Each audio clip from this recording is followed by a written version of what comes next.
Hey, my name's TC Burr. Welcome to Yet, a podcast created to encourage you to get your goal or idea out of your head and into reality. On this podcast, you'll hear stories, encouragements, tips, and ideas to help you write your book, start your business, launch your podcast, or whatever it is you hope to accomplish. Because it's not that you haven't done it, it's just that you haven't done it yet. My guest today is Danielle Angel. Danielle, thank you so much for coming on the podcast. How are you?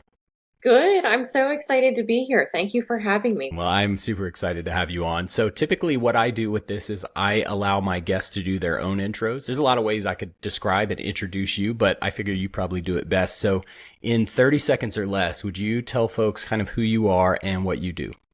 Sure. Yeah. So my name is Danielle Angel, and my day job, I work for a really large financial institution. I've been there forever, 17 years. I'm a risk manager, so that is what I do by day. And by night, I'm a Bulldog mom. I am a military wife, and I'm just your typical gal, just kind of taking care of all the things at home. And now I am proud to say that I'm a brand new business owner, which is really weird to say, and I still am not. I can't believe it. So that's kind of what I'm putting all my energy into these days. That's awesome. So talk a little bit about kind of the business, because I mean, all the other stuff is cool. The corporate employee, the mom, the dog mom, all that kind of stuff, right? But what I really am interested in is the business. So talk a little bit about kind of what it is that you do and how you, it sounds like it's a relatively new thing. So how did you get into this business that you're into? Yeah, so the name of the company is Salty Bulldog, and that, of course, was inspired by my love of bulldogs and really just dogs in general. This is a brand new business that literally I just started 2 months ago. It was official with the state of Virginia, so that was kind of cool to get the official stamp, again, and make it official of all the things. How the business started is it's really interesting. A good friend of mine, she started her own business in the dog training world earlier this year. And she was really excited to get her logo going, and she wanted to put her logo on all kinds of shirts and all the things, and people wanted to support her, and it was really exciting.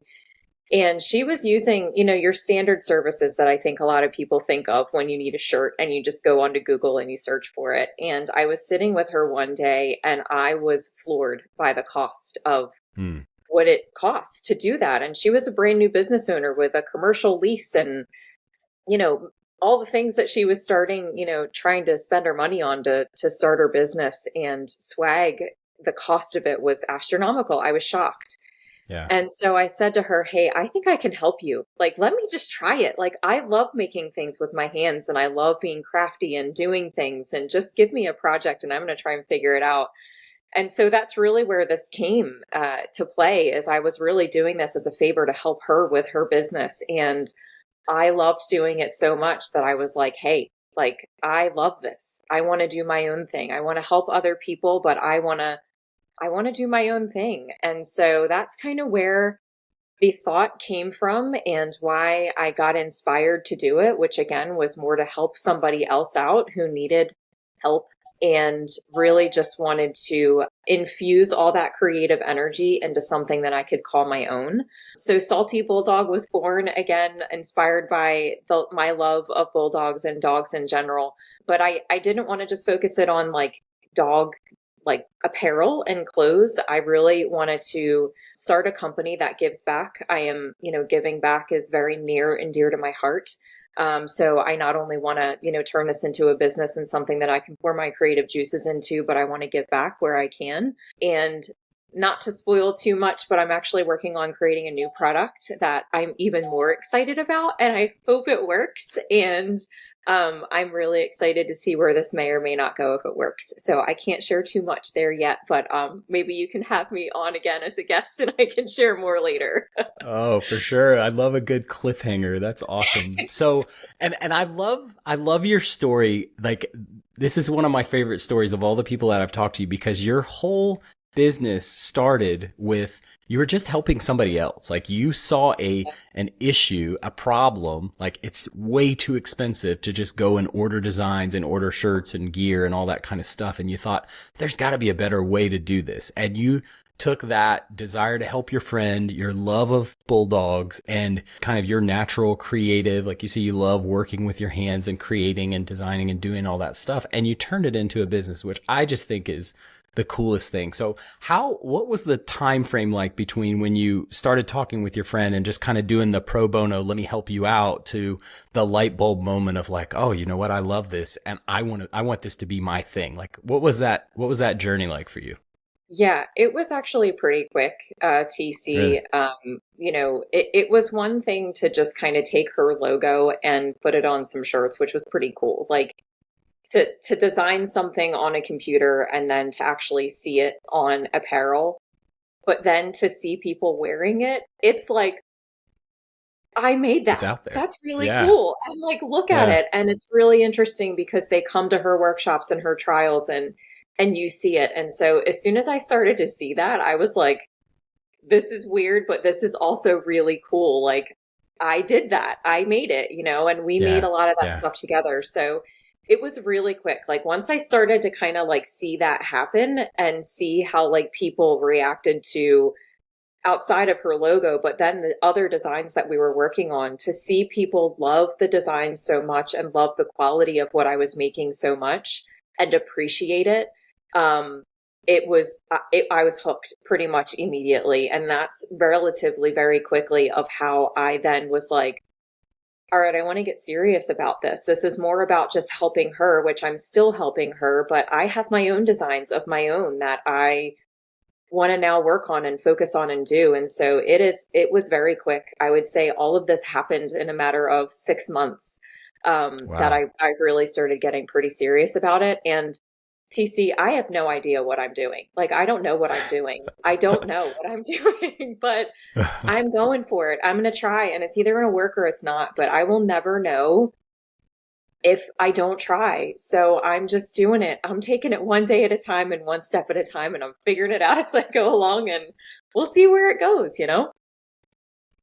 That's so good to hear. I mean, there's so many different threads I could pull from what you just said, but like the idea that you're kind of figuring out it as you go, like I think that's all of us. I think those of us who are doing it, right, who have finally decided like it's time for me to write my book or launch my podcast or do whatever the thing is, like we're all figuring it out. And some of us are better at certain things than others. But I love that we can kind of learn as we go. We can fail and get back up and figure it out. And the thing is, like, for a long time, my first thing that kind of got me into this whole world of kind of self-improvement, business, whatever you want to call it, side hustle, was the book that I wanted to write. And for a long time, I just had these ideas and I just sat on them because I was like, well, what if no one reads it? Or I don't really even know how to write a book. And then it's just like, well, so at some point you just have to start doing it. Like, the fear that the unknown and the fear that I had of like, oh, it's going to be really hard. Well, yeah, it has been really hard, but it's also been super rewarding and I'm getting better. Like the more I do it, the better I get. So I love that attitude of like, hey, I don't know everything, but I'm doing it. And Yep. that's amazing. So, okay. So have you always had this kind of like, one of my guests talked about an entrepreneurial gene. Like he said, I was just kind of born with it. Like I was the kid doing the lemonade stand and all that. Like, is that you, or is that something that's kind of evolved as you've kind of moved toward the business that you're doing now? Yeah, I am, that is not part of my DNA, right? It is not who I am. I don't like taking risks. Like I'm a risk manager. I don't like taking risks. I don't like the unknown, right? So for me, this is a really uncomfortable space to live in. It really, really is. I like the sure thing, the thing that is very dependable, the thing that I can count on. So for me, this is really scary. And again, I don't know what I'm doing. It's very uncomfortable territory for me. But I think what I do have though, TC, and what I've always had is a passion to create. and to do things with my hands. That is something that has been in my system for as long as I can remember. And for me, the outlet that I get from being able to do that, but also like do things with my dog, my other love, and give back overpowers like the fear that I have to want to go and to be a little bit of that entrepreneur, which I still don't even think of myself in that way. Because again, Yeah. I like the dependable, I like the sure thing. That's what I am through and through.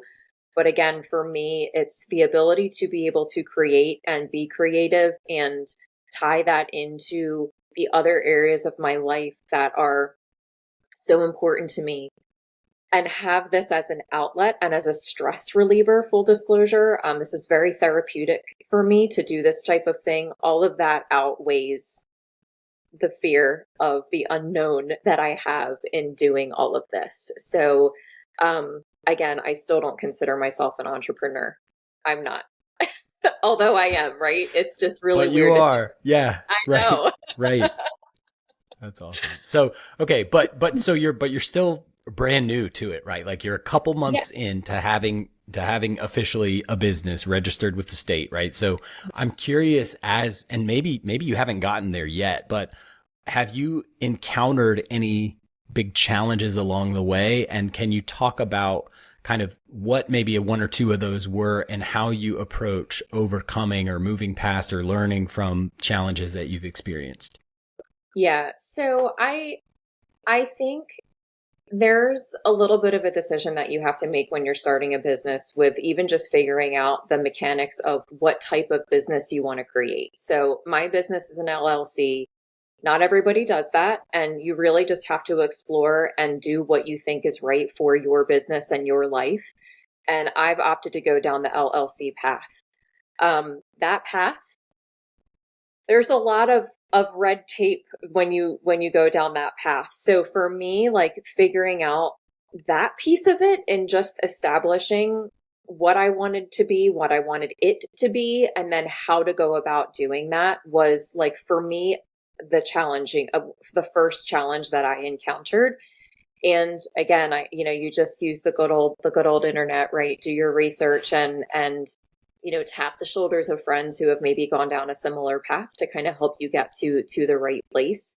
So for me, it was not a challenge that I couldn't overcome, but it did require a lot of thought and preparation and just kind of, getting the right path to be able to get that established and get it done. Outside of that, everything else is new. So again, like the other thing I mentioned, I'm creating that new product. I don't know again what I'm doing there either. So this is another challenge that I am just trying to like figure out this path that I'm walking. It's been a really interesting one. So I will have more again intel there as I get further down this path. But those are like the two biggest challenges that I've had thus far. Otherwise, everything else has been, I think for me has been easy. But again, this is still a brand new venture for me. So I don't know what I don't know yet. That's right. Yeah. Yeah. Well, so you mentioned, going to the internet and being able to find information, which I think it's awesome that we live in a time where we can find, so much limitless information about anything. But you also talked about mentors, which I think is super important as well. So did you have, as you were getting started and even now, do you have a person or people that you've kind of gone to and learned from as you're doing it? So I have a couple of friends that are in various stages of, owning their own business. And it's been really helpful to have friends that are in various stages of their journey to be able to just bounce ideas off of or learn from things that they learned from. So in addition to having like those friends, of course, again, just doing the research, online to really just make your own educated decisions on what you think is best for your situation. But all of that information, it just can't, having someone that you trust and that to be able to give you their advice and just share those learnings with you is quite frankly the most important thing, and it's been so incredibly helpful on this journey. Yeah. So one of the questions that I have for you, because I imagine, I don't have an LLC personally, but I imagine that there's a lot that goes into owning and running a company. So do you have any systems or tools or hacks that you use to kind of keep yourself organized and keep everything running smoothly? Um, I use an Excel spreadsheet and many of them. How did I know that you were going to say Yes. Excel spreadsheet? Super sophisticated over here. I love me some Excel, and so even if you send me some fancy software, I'm not going to use it. I'm going to use my tried and true and what I love. It is, but that's what I use right now because it is just a Mm, company of me. I am doing everything. that's Um, right. Depending on where this company goes, that's not going to be sustainable. But for as long as I can hang on to my Excel spreadsheets, TC, that's what I'm going to do. But I mean, there are loads of tools out there that are incredibly helpful.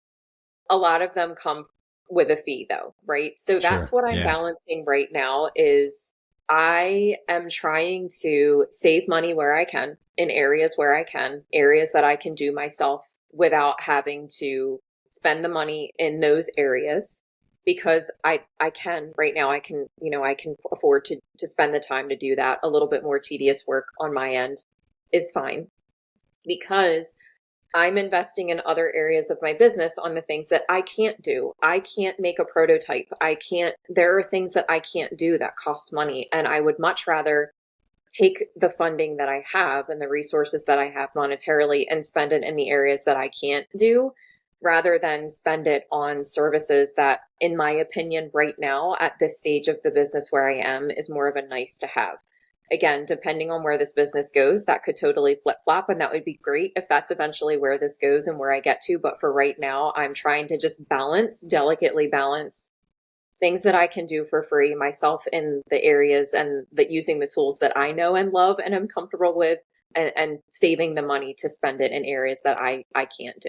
So that's kind Yeah. of how I've been thinking about it and what I think that you have to do when you're starting a new business, you know? For sure. Yeah. I think, for most of the people that are going to be listening to this, most of the guests that I bring on are not, are not super elite wealthy where we can just hire out every aspect of what we're trying to, I mean, even as I started putting together a podcast, there are certain things that you just have to, like, there's investment you have to make, but it's being smart about understanding where you need to kind of spend the big investments monetarily and where maybe you can take a little bit of ramp up time to learn how to do something, or there's certain things that you can take on and maybe it takes you longer to get to the result that you want, but it's worth it and you learn along the way. And again, just being kind of smart about where you're making those investments, I think is pretty great, and pretty Yeah, critical. I also think, TC, that it's really important to understand and be self-aware of what your strengths and your weaknesses are, right? For Like sure. I can stare at an Excel spreadsheet all day, every day, and I got it, right? Like I have that attention to detail. But like certain areas of the business I know are my weaknesses. And so I'm not going to spend my time there, right? I might hire a consultant to help with that or hire a service to help with certain areas of things, right? So I think it's really important for a little bit of self-awareness and some self-reflection to be able to know when to call it quits, to say, all right, I'm good at this. I'm going to stick to this, but I stink at this. And so I need to farm that off to someone who can get that done way better and way faster than I can. So I also think that that's another important aspect as well. And there may be some areas where, depending on the level of effort and the return on investment, it may be something that you don't need to invest in at all, right? Like there are certain things I'm doing where I'm kind of self-evaluating now. Maybe I don't invest as much time there. Maybe I focus my energy over here, and that's something that I can, ramp up on later or not, right? So just, I think that's important too, to understand, like, is it worth, is the juice worth the squeeze for some of the things that you're doing? And sometimes it's not. And sometimes, to your point, maybe it's not your strong suit, but it's something that you can find someone else who can do for a fee or otherwise. So, Yep. yeah, I think that's super smart. Okay. So this is a podcast for people who have a goal or an idea. Maybe it's a business, maybe it's something else, but it's something that they want to do. And for some of them, maybe like me, they've wanted to do it for a long time, but they never have. or maybe they're just getting started out, or maybe like you, they tried something and thought, man, I love this. How do I turn it into something that I can do on a more regular basis and maybe even make some money in the process? So if you were talking to somebody who was just starting out, wanted to start their own business, what key pieces of advice would you give to that person? And maybe another way to say it is like, what are some mistakes that you've seen people make that you wish they could avoid? Yeah. So you answer it either way. You may have heard the saying, how do you eat an elephant? One bite at a time, right? Well, so Okay. that's, how do you eat an elephant? Like a lot of people think about, oh my gosh, an elephant is huge. And how would I consume all of that? And I can't take a bite that big, right? Like, Yeah. just one bite at a time, right? If you were to eat an elephant, I'm not advocating for eating elephants, by the way. I love elephants. But I think what is so important, TC, is you just have to take baby steps. Yes. And just take one tiny little step and think of the here and the now. If you think too big and if you think like, oh my gosh, like I would love to run a multi-million-dollar company. Maybe you would, maybe you wouldn't, or whatever, right? Like if you think of that end goal and that end goal is so big, then people would get intimidated. I know that I would get intimidated if I think about like managing this giant corporation and like, I don't know how to do that, right? And so if you think about that, that is really scary and it's really intimidating. And a lot of people are just going to go, you know what? I can't do that. I can't. And I can't do it right now either, right? But I'm not thinking about that. I'm thinking about the day to day. What can I do just to get this going? And so, okay, I'm going to think of a company name. I'm going to think of a brand. I'm going to think of a mission statement. I'm going to think of just the very core basics. And each day you have a task, or each week you have a task. And eventually you get that checklist done and you just check the things off as you go along. And you just chunk away at it one bite at a time. So for me, that is really critical and core. I have seen friends that have taken on way too much and they're trying to do this and they're trying to do that and they're all over the place. And I see them just swirling and they're super overwhelmed and they're super stressed because they're trying to get to the big giant thing or they're taking on way too much. And it causes them to be distracted. And so they're doing 30,000 things, not super great. Whereas if they just focused on one area and focused on doing that really well and then expanded from there, they would be so much less stressed, in my opinion, and they would be set up for more success, right? So I think I would answer that question like in those two core ways, just like really focus on the core aspects of whatever it is that you want to do and start really, really small and just take it one step at a time, one bite at a time. Eventually, after a few weeks have gone by or a few months have gone by, you'll be able to look back and go, oh my gosh, like look at all of these things that I did. And you almost won't believe it. But if you think about the 30,000 things that you have to do, it's really overwhelming and it's really intimidating. And a lot of folks will just go, you know what? I don't have time for that. But if you just do it little by little, it all adds up. And next thing you know, here you are. That's so good. I mean, the way that I've kind of described this in other situations is I've talked about like the picture of, you're standing at the base of a mountain looking at the peak and nobody gets there by doing a box jump and one move and then you're up at the top. You get there by putting one foot in front of the other, by doing the next thing and doing little small repeatable tasks over and over and over leads you to progress. So like with my book, part of the reason why I didn't write it is because, man, who can write a whole book? Like that's just a whole thing. But I started realizing like the only thing that's keeping me from being a writer is the fact that I'm not writing. And so I started back in August of this year, I started writing not a lot, but like 300 to 800 words per day, which is like a few paragraphs, right?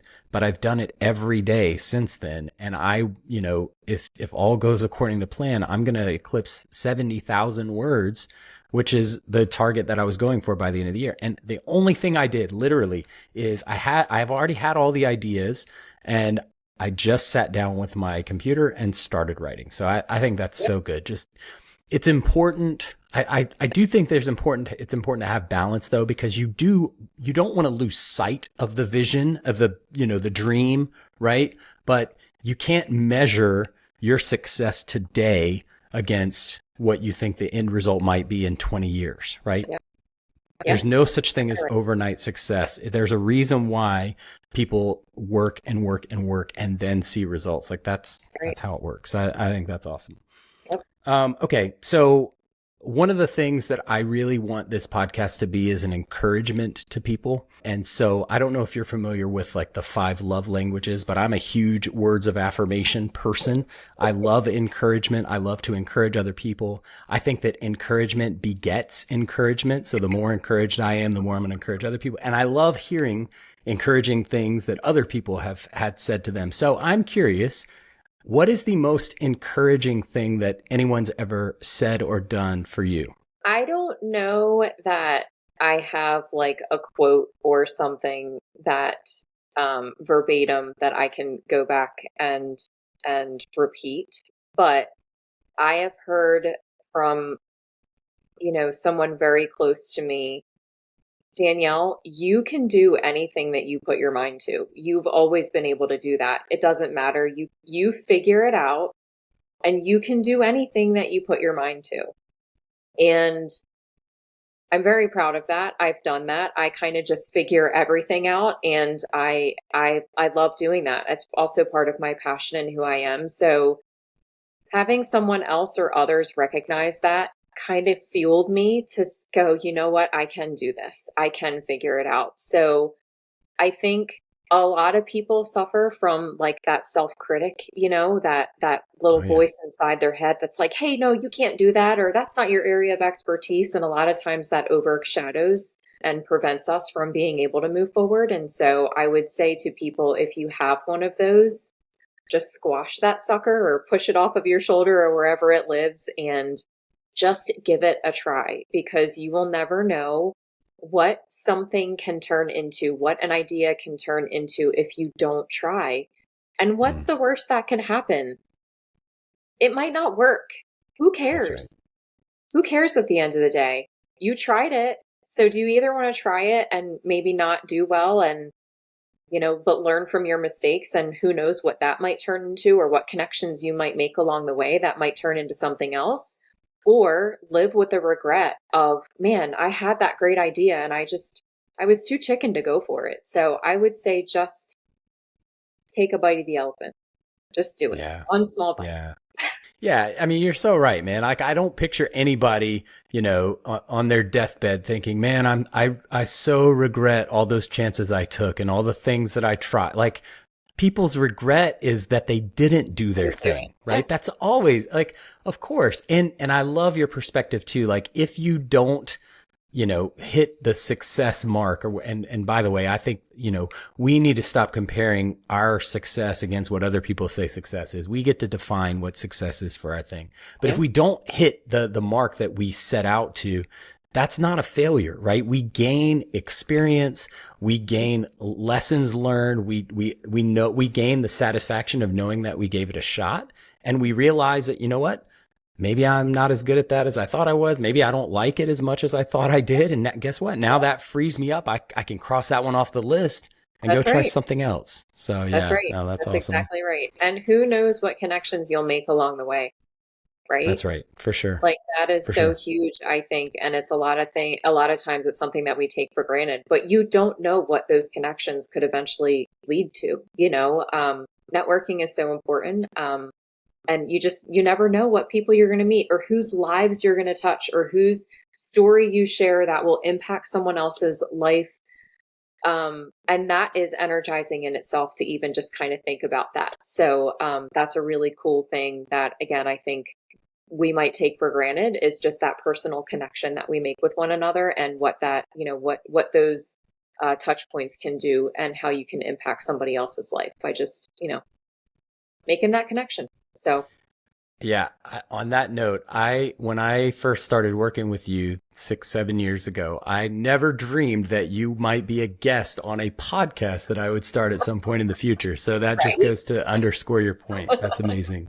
Well, Danielle, it has been awesome having you on. Thank you so much. I know you're going to be successful. You've got a passion.